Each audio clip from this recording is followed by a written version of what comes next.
স্বরাষ্ট্র উপদেষ্টা সিএম কাদেরের কাছ থেকে কত টাকা খেয়েছেন, চন্দ্রের কাছ থেকে কত টাকা খেয়েছেন, আপার কিন্তু রক্ষা হয় নাই, এবার চাপারও রক্ষা হবে না। নেতৃবৃন্দরা অত্যন্ত ক্ষুব্ধ ছিল।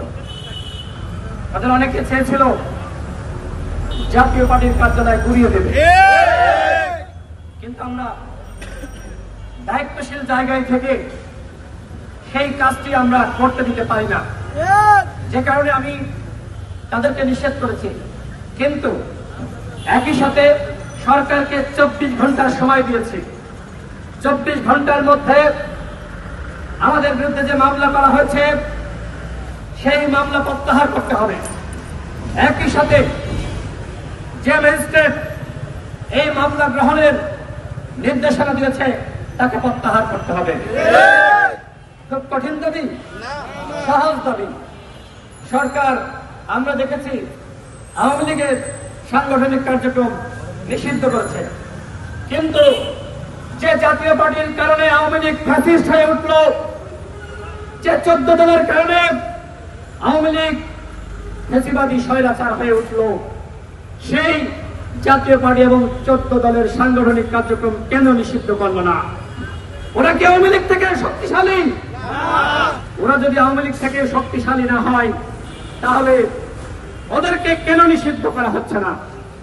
আওয়ামী লীগের নেতাদের নামে যাদের মামলা হয়েছে পালিয়ে বেড়াচ্ছে, কেউ ইন্ডিয়ায় পালিয়ে গেছে, স্বয়ং ওবায়দুল কাদের সে বর্ডার ক্রস করে পালিয়ে গেছে, হাসান মাহমুদ থেকে শুরু করে আওয়ামী লীগের গডফাদাররা পালিয়ে গেছে, কিন্তু জাতীয় পার্টির গডফাদার ওই জিএম কাদের চন্দ্ররা এখনো পর্যন্ত তারা মিছিল মিটিং করছে, সভা সমাবেশ করছে, বিভিন্ন অনুষ্ঠানে যাচ্ছে।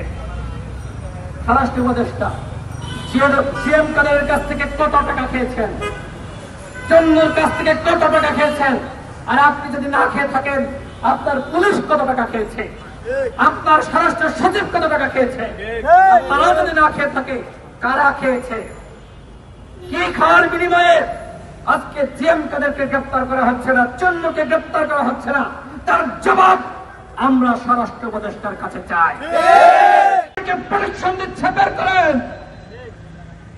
এগুলো যদি বের করতে না পারেন তাহলে আমরা ধরে নিব সরকারের নীতিগত সিদ্ধান্ত জাতীয় পার্টিকে আগামী নির্বাচনে নেওয়া। আর এই কারণে এখন তারা জাতীয় পার্টিকে প্রোটেকশন দিচ্ছে।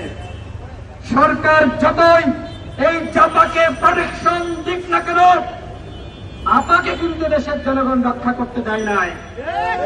পুলিশ চেষ্টা করেছিল, অনেক বাহিনী চেষ্টা করেছিল, ওই সচিবরা চেষ্টা করেছিল, আপার কিন্তু রক্ষা হয় নাই, এবার জাপারও রক্ষা হবে না। কথা ক্লিয়ার। আমরা কোন ধ্বংসের রাজনীতি করতে চাই না, আমরা কোন রক্তের রাজনীতি করতে চাই না, কিন্তু আমরা যারা বিপ্লবে নেতৃত্ব দিয়েছি, আমরা যারা জেল জুলুম নির্যাতনের শিকার হয়েছে, হাসিনার পতনের পরেও যদি আমাদের সরকার আমরা দাবি করছি, সেই আমাদের সরকারের আমলে আমাদের নামে মামলা দেওয়া হয়, মিথ্যা মামলা। সত্য মামলা হইলেও কথা ছিল। নুরুল আকবর কি বরিশালে গিয়েছিল? আমি গিয়েছিলাম। তাহলে আমাদের নামে কেন মামলা হলো? এই মামলা প্রতিহিংসা পরায়ণ মামলা। এই সরকার ক্ষমতায় থাকা অবস্থায় ওই সকল বিচারক, ওই সকল ম্যাজিস্ট্রেটদের কিভাবে দুঃসাহস হয় এই মামলা গ্রহণ করার নির্দেশনা দেওয়ার। আমি আইন উপদেষ্টাকে বলবো, ওই ম্যাজিস্ট্রেটকে আপনি প্রত্যাহার করুন।